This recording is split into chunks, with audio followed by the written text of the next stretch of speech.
বিসমিল্লাহির রহমানির রহিম। প্রিয় দর্শক, ইসলামী শরীয়তে যে ইবাদতগুলো ফরজ করা হয়েছে তার মধ্যে নামাজ ও জাকাতের পরই হল রোজার স্থান।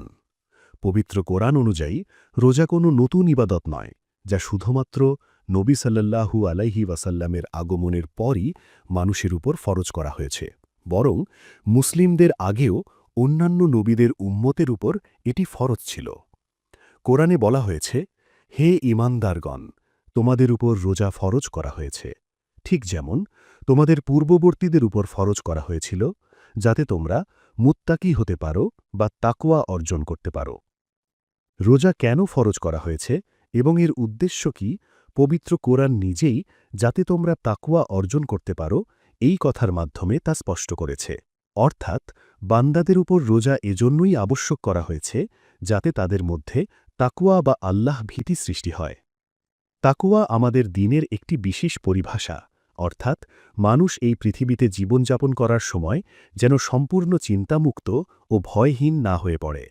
সে যেন উদাসীনতা ও খামখেয়ালিপনার পথ বেছে না নেয়, বরং তাকে সতর্ক, জাগ্রত ও সচেতন থেকে নিজের জীবন পরিচালনা করতে হবে।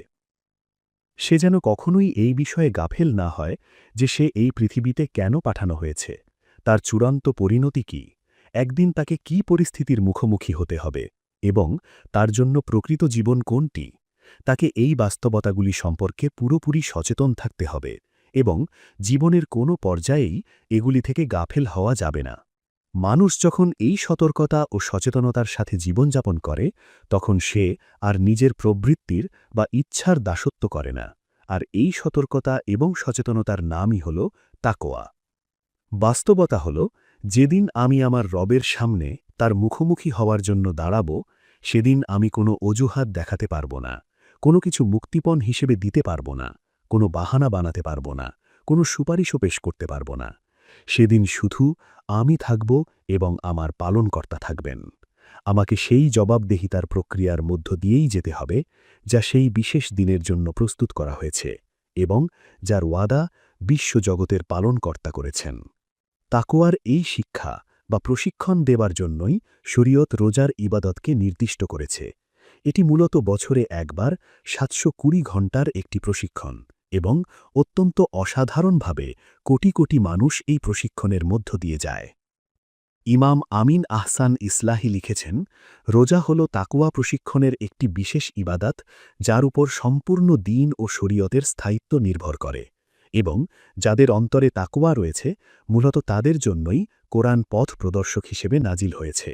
এর মানে হল, পবিত্র কোরআনের প্রকৃত উপকারিতা শুধুমাত্র সেই মানুষদের জন্যই নির্দিষ্ট যাদের অন্তরে তাকওয়া রয়েছে, আর এই তাকওয়া প্রশিক্ষণের বিশেষ মাধ্যম হল রোজার ইবাদত। এই কারণেই মহান ও প্রজ্ঞাময় রব এই মাসটিকে রোজার জন্য নির্দিষ্ট করেছেন, যে মাসে পবিত্র কোরআন নাজিল হয়েছে।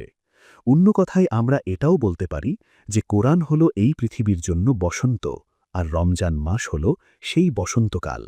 আর এই বসন্তকাল যে ফসলকে বিকশিত ও সতেজ করে তা হল তাকওয়া।